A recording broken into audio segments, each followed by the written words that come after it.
Good morning, everyone.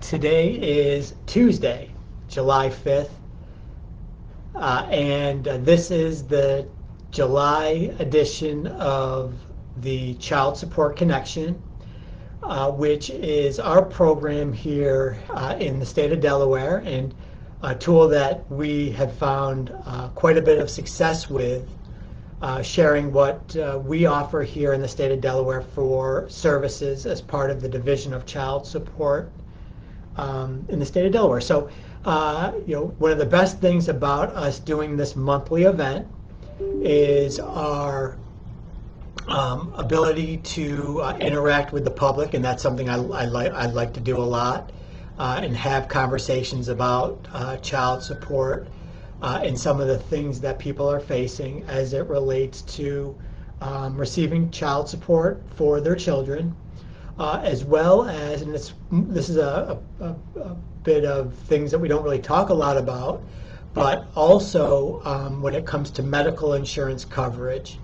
So that's another very important piece of the child support process, is to make sure that if a child that with that every court order that we help get established here in the state of Delaware, that medical insurance is dealt with to ensure that when a child and the parents have the access to private medical insurance through an employer or some other source, that the parent take advantage of that when it's available at a reasonable cost. So, we talk a little bit about how, really, a lot of people talk about financial support, and they don't really talk a little bit about or understand that medical insurance coverage or medical bills that may have been accrued since a court order has been established are being paid for by both parents. So, medical is a very important issue in the child support program. If you've tuned in the past, one of the things I like to do, and I'm going to do it again today, is to go over our division's mission statement. This mission statement is only about 4 or 5 years old. We as a child support agency, rewrote it a couple years back, just because our previous mission statement was really kind of like all business, and that's not what we're about here at Child Support. We are what I like to consider very family oriented, and we want to do what's best to ensure that the families here in the state of Delaware have the resources that the state has, and they have the ability to find a way to access those resources. So it's our mission here at the Division of Child Support Services to deliver quality customer support by partnering with parents to improve the lives of children and their families. This is achieved through obtaining accurate child support orders and to meet the financial, the medical, and the emotional needs to promote family self-sufficiency, and of course for the best outcomes. We want the best outcomes for the family and for the children. So that's our mission statement. As like I said, if you have tuned in the past, I always start these child support connections by reading that mission statement, because it's something that's important to me as the division director of Child Support Services, and it should be, and I hope it's important to the people that work at the division. And we really do want to do what's best for Delaware's families and for the families that our child support program may touch across the country, because we do deal with child support interactions with other child support agencies around the country, and when a child and the custodial parent may live in that jurisdiction. So I see that there's already a couple questions that have come in, so I'm going to go ahead, and that's the other thing I always like to do, is I want to, and really the main point of doing this event every month is to get those questions from the public and being able to answer those questions. So we'll go ahead and, you know, I got a little bit of information I can share with you if we have some downtime, but I'm all about the questions, and we'll go ahead and start with that right now. So the first question is, why do they just let people get away without paying? Why even have enforcement if they aren't going to pay anyways, or pay the amount owed someone at child support? Well, I mean, they are paying something. Not paying the amount owed. Also, the caseworker never followed up or calls back. You have to call multiple times and wait for 40 minutes or more.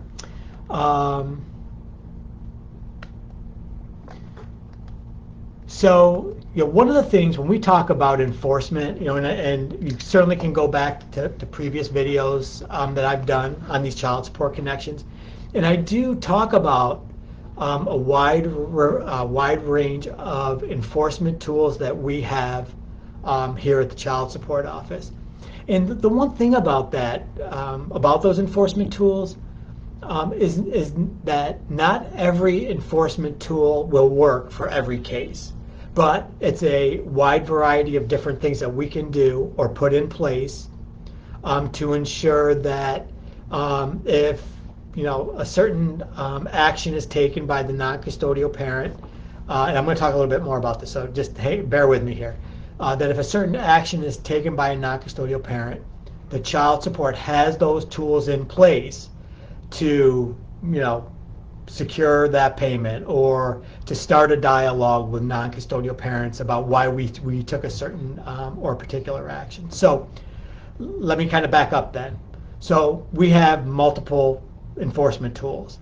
You know, everything from suspending a license, a driver's license, a business license, that kind of thing, to intercepting a tax refund that the non-custodial parent may be receiving from the IRS or the state of Delaware's Division of Revenue, or file a lien with the Pathonetary's office, you know, report to the credit bureaus to report a non-payment of a debt.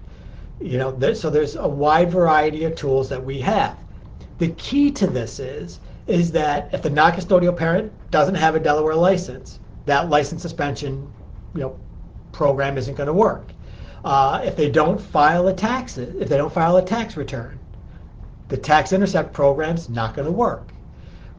We can generate contempt petitions with the family court. That's another enforcement tool. If the non-custodial parent doesn't show to that hearing, family court will issue a capias, and then it's trying to get that individual back before the court. A capias is a civil bench warrant, but trying to get that person to show up for that court hearing or to a rescheduled court hearing is, you know, sometimes it doesn't work.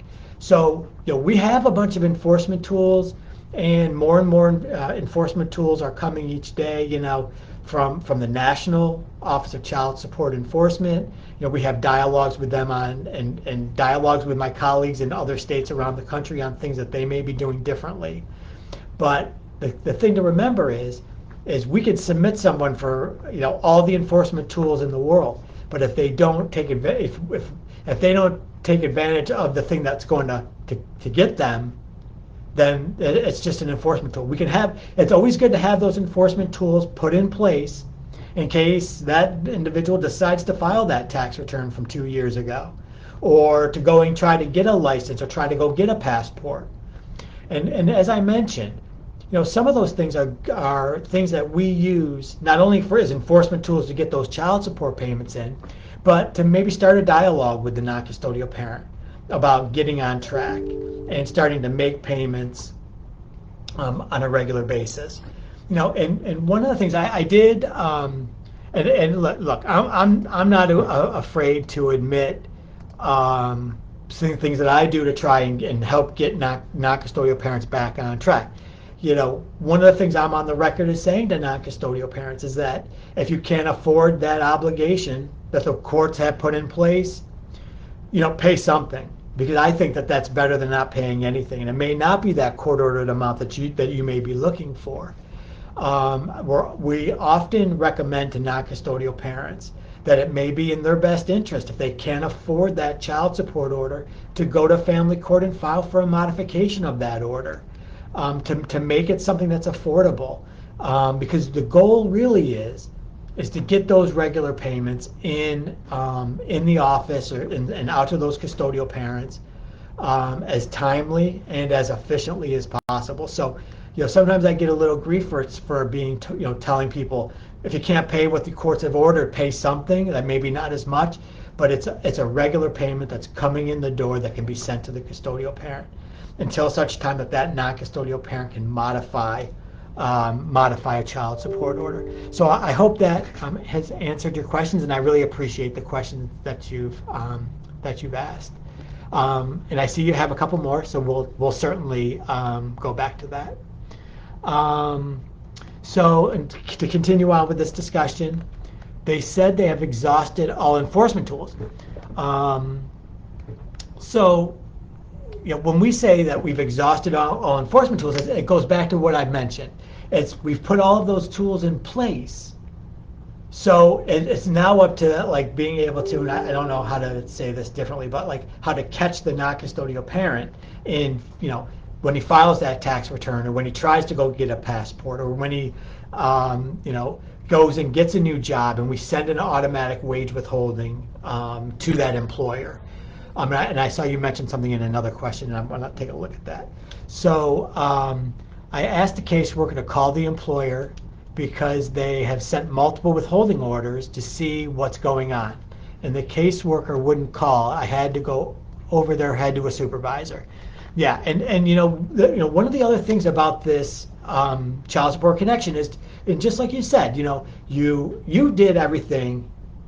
You're telling me you did everything correctly, and I encourage people that if they've asked, you're right. That caseworker, in my mind, should have called the employer, especially if we've sent multiple wage withholdings, to find out what his employment status is. One of the things we try to instill in our employees is, sometimes it's better to pick up the phone and have that conversation rather than trying to hit another key on your keyboard and sending another letter to the employer. So I hope that your conversation with the supervisor here at Child Support got that caseworker to contact that employer, and certainly you can follow back up with us, and we will certainly, and I can certainly look up your case by your name and find out what the status of that is. So, I mean, certainly, I'm trying to encourage my employees to pick up the phone and call that employer and find out what the status of that situation may be.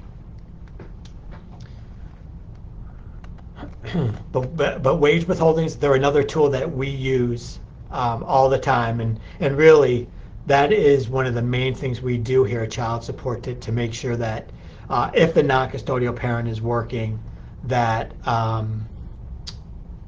if that non-custodial parent is working, then we send a wage withholding to that employer in order to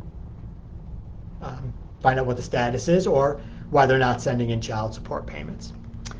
So the next question is, I'm still waiting on an email call back on my general testimony that hasn't been forwarded to Maryland. So you're right, and I have an email that I'm working on right now to you, Ms. Gallagher, and so you should expect it probably within the hour after we're done with this child support connection. Do a newborn have to have a Social Security card and a birth certificate in hand before adding it onto a child support case?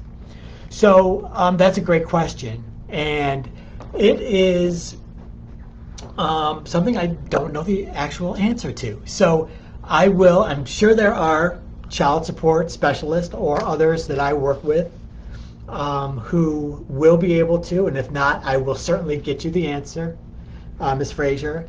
I don't believe in order to start a child support process that you have to have the birth certificate in hand, especially if the child was born in Delaware, because we can certainly access the Office of Vital Statistics records, and we can gather that information to verify and to add it to the child support case.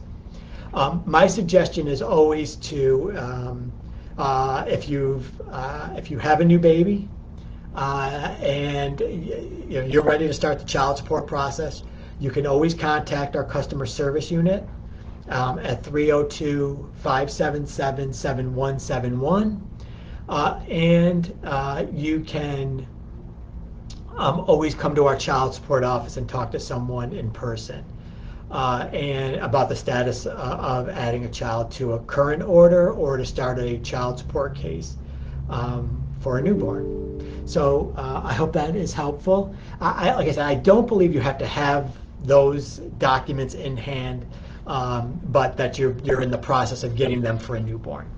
So I hope that was helpful. So, and I don't see any new questions. I hope I was able to answer any of those questions, all of those questions. So I'd like to continue to work on sharing some information about us here at Child Support. And if more questions come in, we will certainly go to them right away and answer those questions.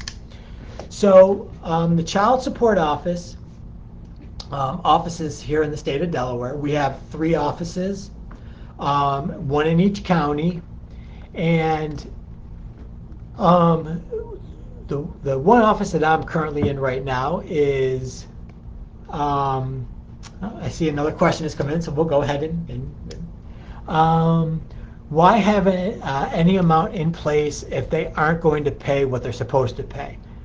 If I woke up and just quit my job and my kids didn't have medical care and didn't have money to feed them or get them medical care, wouldn't I be charged with neglect at some point? At some point, they need to be held accountable, and they're just getting it instead of just getting a slap on the hand. So, certainly, if the courts have ordered a certain amount to be paid, yes. I mean, there's no doubt about it. The non-custodial parent should be paying that child support obligation as ordered by the family court. There are some situations where non-custodial parents don't make as much as they made when they went into family court and got that court order established against them. I'm not saying that non-custodial parents don't have the ability to pay. They're not, and they're working and they have income coming in. They should pay what the court has ordered. My philosophy deals with situations where a non-custodial parent has not been paying and wants to get back on the right track. And if their court order is too much for them to pay, they have the right to go and modify that court order based on their current financial situation. So yes, that we should be holding people accountable for the court-ordered child support payments. And we do that by using those enforcement tools and by bringing those individuals back before the family court here in Delaware to answer why they're not paying the full obligation. So, so that's my thing. I mean, if they can pay it, we certainly will do all those enforcement activities within our power to make sure they're paying it. And making sure that they're paying that obligation as ordered. But certainly, if a non-custodial parent has not been paying and can't meet the obligation, we certainly want to get them on the right track to being able to pay. The goal really is to make those payments on a consistent basis, and and get back on the right track. And we want to help everybody try to do that. Let's see here. There's more questions coming in, so we'll go ahead and continue on. Let's see here. My child is disabled and is 17. When he turns 18, will the child support stop or can it be extended? So in Delaware, the court, the date of emancipation would be 18 unless they're still in school, and then it would be the date that they graduate from high school. Now that is in the law as it relates to emancipation here in the state of Delaware. Now you're mentioning that your child has a disability, and that's something that I'm not too sure how the courts in Delaware handle that, whether they would extend it beyond the child's 18th birthday, or whether they're graduated from high school or not. And that's something that between you and your caseworker, and then we would probably seek guidance from the Department of Justice on what they have seen in the past and whether those court orders would be extended beyond the normal age of emancipation. I would, I'm not really sure on that. I would probably say that it doesn't, only because I don't think that there's anything in the law that talks about like extenuating circumstances. But certainly you could reach out to your caseworker and have a conversation with them about that particular issue. Another question is, what is the average number of mediations that need to be scheduled before the case can go before a commissioner? Excellent question. So I don't believe that there are a minimum number of mediations, but the goal of mediation is for the parties to come together with a family court mediator to work on a child support order that both parties can agree to. At mediation, neither party has to agree to an order from mediation, and it can be sent to a commissioner to rescheduled before a commissioner to kind of weigh in on developing that child support order.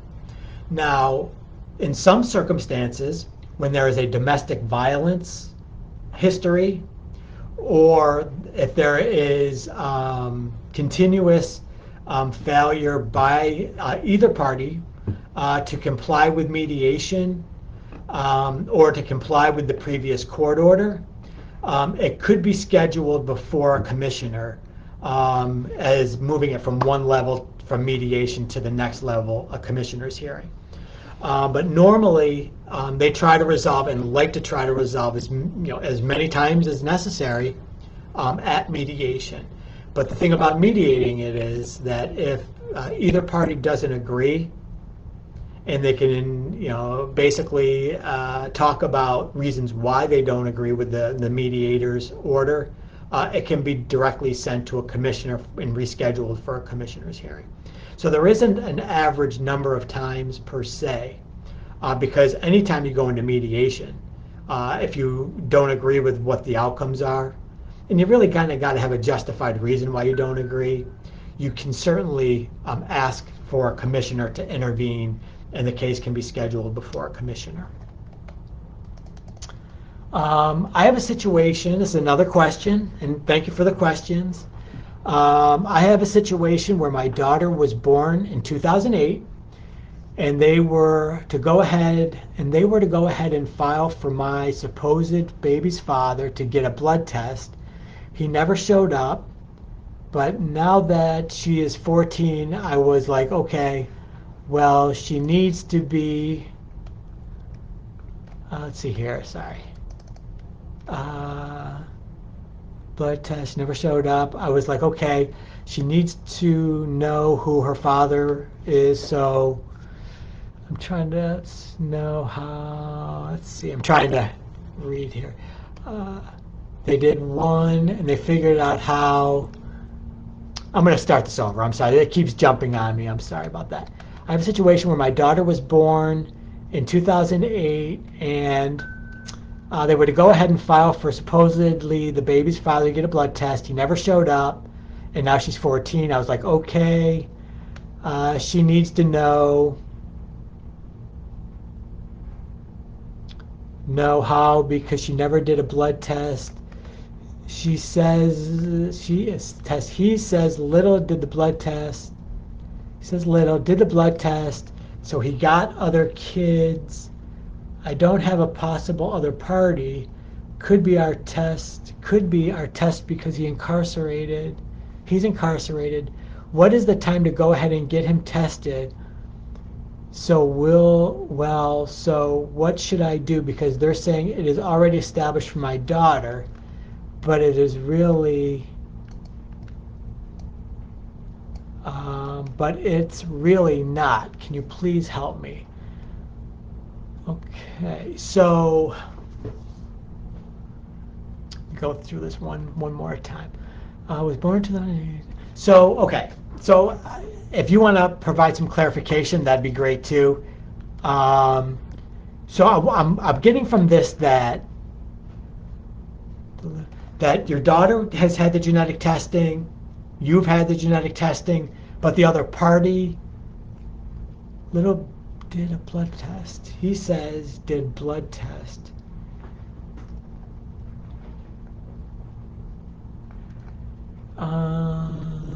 Okay, so if he has not had genetic testing done, and you can correct me if I'm wrong, he can certainly, there's no time that ends that. We can certainly, if he is in Delaware, if he's incarcerated in Delaware, we can do genetic testing on him to determine whether he is the biological parent of your child.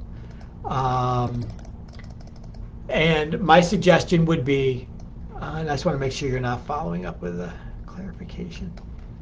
There was no blood test for the father. Okay, so yes, if there is a case here in our system, we can try to track him down through locate. We can do locate services to get genetic testing done. If he fails to show for genetic testing, then we would let the courts know that, and they would issue a family court capias, a bench warrant, for him to appear for that genetic testing. If he is incarcerated in one of our facilities, I'm not sure if COVID has, the COVID restrictions has changed this, but we used to be able to send a technician from the lab into the facilities to get genetic testing done, and we would explore that for your particular case. But there's no time limit for genetic testing to be completed, and my suggestion would be to contact your child support worker. I'm going to take a few seconds to talk about one other thing. On our website, on our child support website, there are instructions for how people can, if you have a child support case in Delaware, you can go to my.delaware.gov, but go to the child support website first, and there's instructions on how to go to my.delaware.gov. And you can actually create a username and a password to get access to our child support customer website. And you can, if you're calling child support and you're on hold, you can go through the customer website through my.delaware.gov, and you can actually email your worker, and they would be able to respond to you through that customer website on various, on your question or the status of your case. It's just another alternative way to communicate with the child support program. So please, I'm encouraging people to go to my.delaware.gov, create a username and password for that, and then learn through our customer website, our child support website, how to create access to the customer website. And these questions can be answered by your child support specialist. So, I'm always trying to encourage people to do that, because it's another way to get a hold of people, as well as send us information that we may need to know about your child support case. So take advantage of that. So another question, and thank you, Ms. Banks, for that question about genetic testing. So another question, let's see here.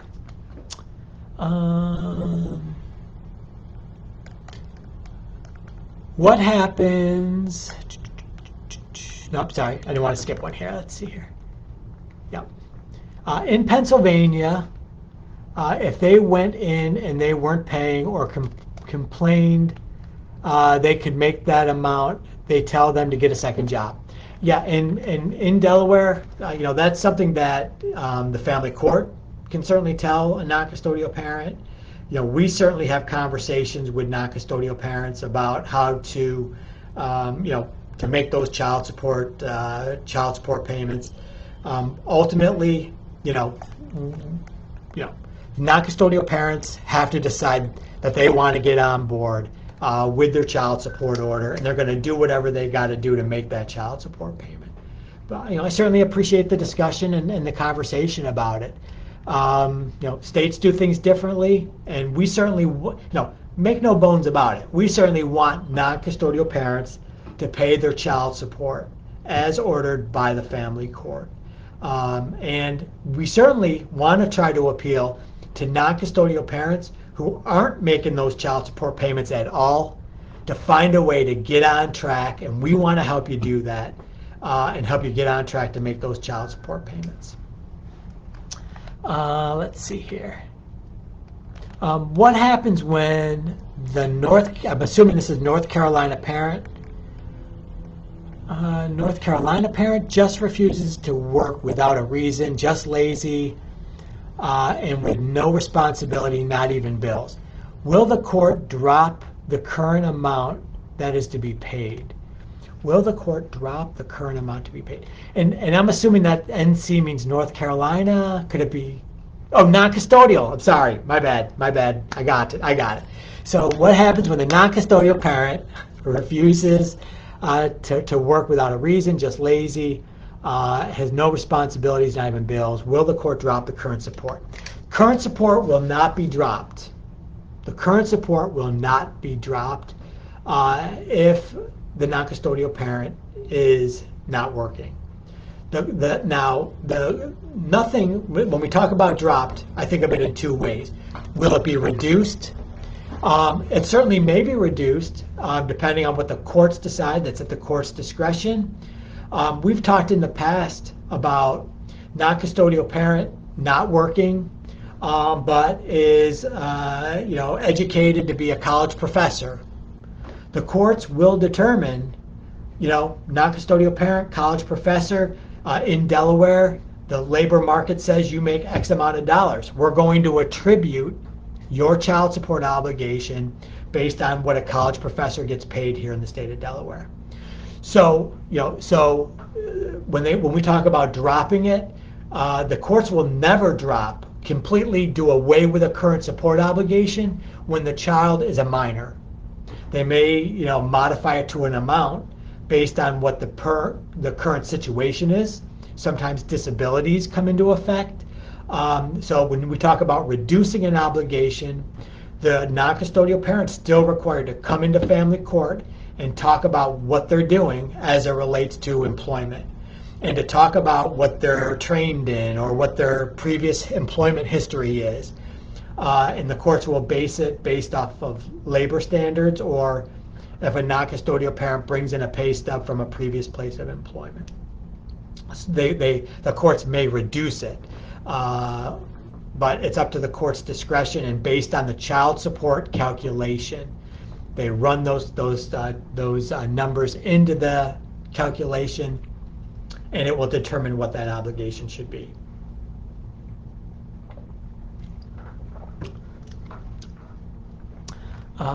So let's see what the next question is. Thank you for that question, though. That was very good. So another question. When the child hits 18, will the child support end automatically, or will we need to go back to court? So prior to the child turning 18, about 6 months in advance of the 18th birthday, both custodial and non-custodial parents should start receiving some letters from us. One automatically goes out at 6 months, one automatically goes out at 3 months, and one automatically goes out at 1 month. And that is the point where the custodial parent should be telling us, yes, my child is going to be 18 on April 15th, but won't be graduating high school until June of that same year. So we would extend that current support obligation until the child graduates from high school. Or the mom, custodial parent, could say to us, hey, the child's not graduating from high school until next year, and he's going to be 19, or she's going to be 19. So we would extend it to the child's 19th birthday. Now we ask for proof, like letters from high schools or information like that to help us extend it. So when the child is truly emancipated, if we handle the case for the custodial parent, we will automatically file with the family court what we call, a notice of administrative adjustment, which is basically a motion to be filed with the family court, and it doesn't require any kind of a hearing. We just say to the court, hey, the child is emancipated effective this date, and we want to do a couple things. We want to remove that current support obligation and maybe add it to the arrears payment that may already exist, or move it to an arrears payment until that arrears is paid in full, if there are arrears owed. But to answer your question, you would not need to go to court. We would file the documents with family court. Now that's only the situation when there is one child on the existing court order. If there are multiple kids and the minor, the oldest child is emancipating, and there's still going to be some minors, we would actually file a document with the family court, and that would require a court hearing, and that's why that communication with custodial parents and non-custodial parents is so important as we move forward to maybe remove a child, or to modify it from 3 kids to 2 kids, or from 2 kids to 1 kid. So there may require a court hearing when there are multiple children involved on a particular order. But if there's just 1 kid, 1 child, we would go ahead and file an administrative notice with the court to remove that current support obligation and maybe make it an arrears only case. Another good question, thank you. So let's see here. The non-custodial parent has refused to pay medical expenses for the past 2 years. The first year resulted in a judgment from the family court. I just turned in the Schedule A for the second year. I am awaiting, I'm awaiting the outcome of the arrears hearing before it can be filed, since there can not be two filings at the same time. Yep. So let's see here. There cannot be 2 filings. My inquiry is about Medicaid. I contacted the Medicaid office, and they informed me that the NCP has to voluntarily add our son to his policy, that they cannot give any information if he receives Medicaid or not. If he receives Medicaid or not, let's see here.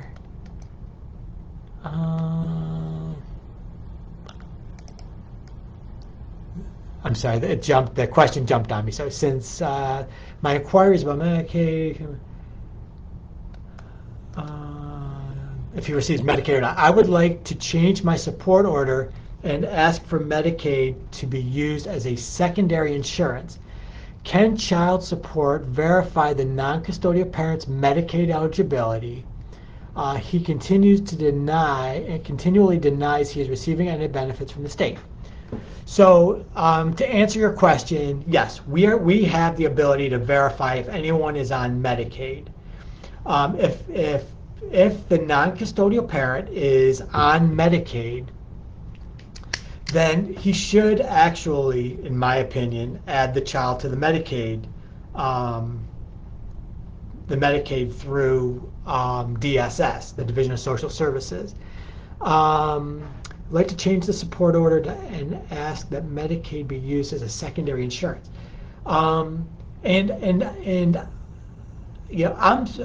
This sounds like, oftentimes, and I'm not trying to use this as a cop-out, but oftentimes there's questions that probably are a little too complex and maybe require us consulting with the Department of Justice to get guidance from them on a particular situation or a particular issue. And this may be one of those things that we want to discuss with them and determine what the courts can do to intervene, and to see whether the AG's office has any particular leeway with working with our sister agency, the Division of Social Services, as it relates to Medicaid. This is a great question because there are so many different Medicaid programs that depend on various different eligibility requirements. So if the non-custodial parent is on Medicaid and it's a Medicaid program that is for a specific reason that would preclude a child from being added, I don't know whether they could change his eligibility to another Medicaid program and add that child. So there's a quite a bit of complexity to this question. So my thing would be to reach out to the worker. If you don't get any success, because this is a little complex, ask to speak to a supervisor and see about going ahead and talking to the Medicaid program about eligibility and seeing if the courts could intervene. I'm not really, this situation hasn't come up in the past, but we can certainly take a look to determine whether that child is on a Medicaid program already and why the non-custodial parent isn't taking advantage of that particular service.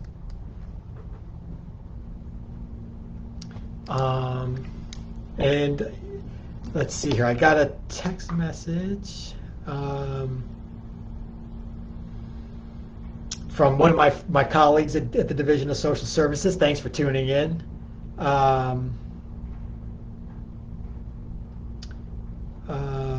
Yep, she is verifying for me that DSS cannot talk to you about his particular situation. So I'm going to thank her. But we will certainly take a look at that particular question. And hopefully, as it relates to the Schedule A is a form that we use with our custodial parents to indicate medical expenses that need to be paid by the other party. And I'm hoping that those documents have been submitted to us, and we can certainly get that on a court calendar as soon as the arrears hearing has been resolved. And you know what? My suggestion would be to you, anytime, and sometimes the courts get a little funny about this, but hey, anytime you're before the court, I would suggest bringing up these new medical expenses and seeing if the courts can intervene to get them addressed at that arrears hearing. So I hope I was helpful to you, Ms. Meza, and I hope I was helpful to you. I know I didn't have a lot of answers, but it's something I think it's worth discussing with our colleagues at the Department of Justice.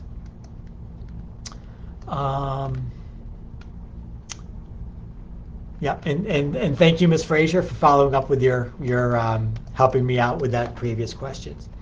So another question: are child support arrears garnished from Social Security benefits? So these are awesome questions. Thank you for this one too. And one of the things that when we talk about Social Security benefits that are being paid to non-custodial parents, there are two types: Social Security disability and Social Security insurance, SSI and SSD. There are certain benefits issued by Social Security Administration that are paid directly to children, regardless of whether the parents are together or not. And normally when those benefits are being paid to custodial parents on behalf of minor children, usually current support goes away. That does not negate the fact that arrears balances, outstanding arrears, may have existed prior to the Social Security approving those benefits. The state of Delaware would continue to collect by issuing a wage withholding on any outstanding arrears that were owed prior to Social Security deeming the non-custodial parent disabled. Now, there's other benefits issued by the Social Security Administration that when a person is not deemed totally disabled, but they're paying them benefits to the non-custodial parents. That would not affect the current support obligation or any outstanding arrears. And we would continue to collect. We would issue a wage withholding to the Social Security Administration, and we would collect child support and send those payments to the custodial parent. So I hope that helps. It all depends on whether the Social Security Administration has deemed someone, or the non-custodial parent in this case, 100% disabled, and those benefits would be paid directly to the parent who has the minor children. So that, I think I've addressed all of the questions that have come in. So before we started going back to the questions, I was talking about our child support locations. And I always like to tell people, we are located, in Delaware. One of the great things about Delaware is we only have 3 counties. So we have 3 state offices, 1 in each county. In Newcastle County, where I'm located, we're located at 84A Churchman's Corporate Center. In Kent County, we're located, and that's in Newcastle, sorry about that. In Kent County, we're located at 905 Governors Avenue in Dover. And in Sussex County, we're located, I always get the address confused a little bit, but we are located in an office, the Georgetown office, professional office complex, right across from the Walmart on Route 113. And if you need our addresses, our website is a great tool to obtain any kind of general information. So I always am encouraging people to check out our website, whether you're a custodial parent or a non-custodial parent. You can certainly contact our office. I'm going to give you our customer service unit telephone numbers. It's 302-577-7171. We try very hard. I know people sometimes have a hard time getting a hold of us by telephone. I'm always asking people and encouraging people to try us by telephone before you come to our office and talk it out with someone on the telephone. But if you need to speak to someone and you're having a hard time getting a hold of someone, you can come to our child support office and speak to a worker in person. And as I've already talked about, our customer website gives you access to your child support worker by what I call a quasi email system. You can ask questions, you can print account statements, you can send us documents and receive documents through the customer website. It entails going to my.delaware, that's my.delaware, spelled out, .gov, and creating a username and password to get access to the my.delaware.gov portal. And I can tell you this, that my.delaware.gov is going to have and give you access as other state agencies continue to be added to my.delaware.gov. Give you a wide range of access to other state agencies, not only child support. Luckily for us, we were one of the first agencies added, so that people can create and get access to the customer website for child support. It's like downloading an app to your my.delaware.gov program.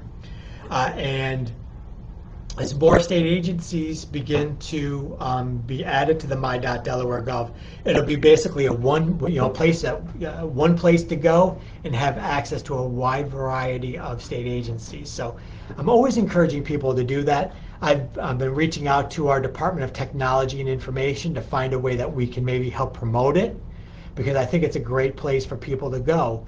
If you have a question about taxes, you have a question about your driver's license, it'll be one place for you to go and be able to get information. But if you want information about our customer website, go to our child support website, and you'll be able to get some information about how to sign up for the customer website. It's a great tool. When people say, I've been on hold for this amount of time, and hey, I always try to encourage them, go to that customer website. You can email your worker directly. The other thing about and I see a question came in, I'm going to get to that. The other thing about our customer service unit is we try hard to manage those phones, and we try hard to add people when the call volume goes up. I'm always being told to try and encourage people, don't call. What's actually probably the best time for people to call, the customer to call, is really the worst time for them to call us. Anytime between like 12 and 2 o'clock in the afternoon is really not a good time to call, because our employees are trying to get their lunches in and then get back on the phones and that kind of thing. But we have the ability to add people to the phone lines, and we try to monitor those phone lines. I always try to tell people this. Back during better times, if someone says, I'm on hold for hours, I tell them, don't do that. Don't ever wait on hold, over an hour or over 2 hours or 3 hours, because that's always hang up and call back in. If you're on hold for over an hour, you're lost somewhere in the telephone line system. But for me to say that, hey, call volume, isn't going sometimes into the 30 minutes, that'd be a lie. That does happen from time to time. We try to get ahead of that, and we try to add people to the telephone lines to help with that particular situation. So I'm going to hit this new question, and then we'll continue to talk about some of the things we do at Child Support. So the question is, who pays health insurance? There's a lot of conflicting information out there. Is that a separate process? So, excellent question. I thank you for that, Ms. Walter. So, who pays health insurance? That question is determined really by the family court, and I'm going to tell you why. So as we started this Child Support Connection today, maybe we'll end it on the same discussion about medical insurance. So in Delaware, when a case goes to family court, it could be for a new support petition, and that's the petition that goes to family court that first time, kind of opens up the discussion about child support, or for modification hearings or other filings that happen in family court. The court is going to take a look at medical insurance. They want to know, Mom, you say you're working, does your company offer medical insurance? Or Dad, you say you're working, does your company offer medical insurance coverage? If the answer to that question is yes, the courts can say, Mom, you're going to be required to enroll the child in medical insurance coverage through your company. Or Dad, you're going to have to enroll the child in your private insurance through your employer. Or they can, if both parents say, no, I'm not working, or I'm working and my company doesn't offer medical insurance, or they do offer medical insurance, but it costs X amount of dollars and I can't afford that. So there's a wide variety of certain responses to that question. But the courts are going to say, Mom, Dad, or to both of you, when health insurance is available at your employer at a reasonable cost, you're going to be required to enroll that child or children in your medical insurance plan. So both parents may not have medical insurance coverage through an employer today, but if they switch jobs or if they go to a new, if the employer decides to offer health insurance, it would be both parents' responsibility at the time, depending on the situation, to enroll that child in the medical insurance plan. So if Mom has it and Dad doesn't, Mom would have to enroll the child. Or if Dad has it and Mom doesn't, and it's available for both parents at a reasonable cost, they would have to enroll the child or children in a health insurance plan. But the courts will make that determination. So sometimes the court says to the parent who this becomes first available, if health insurance becomes first available, you're to enroll that child in the medical insurance plan. That does not negate the other parent to be responsible for some of the medical insurance bills, and we kind of talked about it with that previous question. and it requires parents to keep track of a certain amount that's being paid by both parents. So, sorry, I kind of if the custodial parent is required to enroll the child in the medical insurance, the non-custodial parent will be required to pay a certain percentage of unpaid bills. So it's mom's responsibility, and in a previous question she talked about a Schedule A. It's mom's responsibility to keep track of any unpaid bills or anything that was paid by the custodial parent over a certain dollar amount, and let the non-custodial parent know, hey, I paid my portion, it's now your responsibility to pay the extra that's due, and the parents need to work it out together on how that payment's going to be paid. In the previous question, it appears the non-custodial parent has gotten notice, I'm supposed to pay these unpaid bills, and they're not doing it, so the custodial parent is asking us through a Schedule A to file with the family court to say, hey, non-custodial parent hasn't paid their portion, and I want to put in a court order that I'm going to get reimbursed.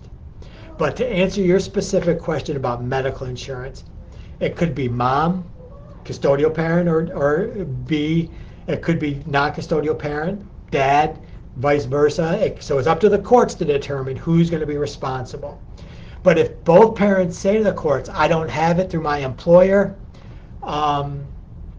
no one would have to put a child on medical insurance until it's available through the employer at a reasonable cost. I know it gets complicated, but the simple answer to your question is it could be the custodial parent, it could be the non-custodial parent, it could be both parents, or it could be neither parents based on the situation. Does this get considered in the child support payment? In some cases it does. If the non-custodial parent says, when they go into family court, hey, I've already got the children enrolled in the health insurance, the courts may take that into effect. How much are they paying each month for that child to be enrolled in the medical insurance plan? A lot of this comes down to the court's discretion as they're putting a court order together to determine what that obligation is going to be and what what factors go into effect to determine what that child support obligation is going to be. And medical insurance coverage may be a part of that. Medical insurance is so important for a child, to make sure that they have that coverage. And it's a requirement, really, when we talk, and I'm going to move on to the next question, but keep them coming. It's really important for both parents to communicate, not only about child support in general, but when we talk about health insurance coverage, exchanging of cards, health insurance cards, to make sure that parents have that information in case the child needs it. It needs to be addressed as part of making sure that child gets that health insurance coverage that they need. So that was a great question, and thank you for following up with that follow-up question about the child support and does health insurance affect it. So I'm going to go ahead and thank you for tuning in. I'm going to go ahead and conclude this July 2022 portion of the Child Support Connection. It goes by quick. I will be back on August 1st for the August edition of the Child Support Connection. And I want to thank everybody for tuning in. I want to thank you for the great questions. I hope everybody had a great 4th of July yesterday, and continues to thrive. I know we're doing, as far as the pandemic is concerned, we're doing better. But still, when necessary, take the precautions you need to keep you and your family safe during this time. So thank you very much, and I'll see you in August to do the August 2022 Child Support Connection. Refer this to a friend. I always like to reach out to non-custodial parents. So if you know a non-custodial parent who has questions about child support, have them tune in through our Facebook Live, our Facebook Child Support Facebook page. And thanks for the questions. And we'll see you next month. Take care, everybody.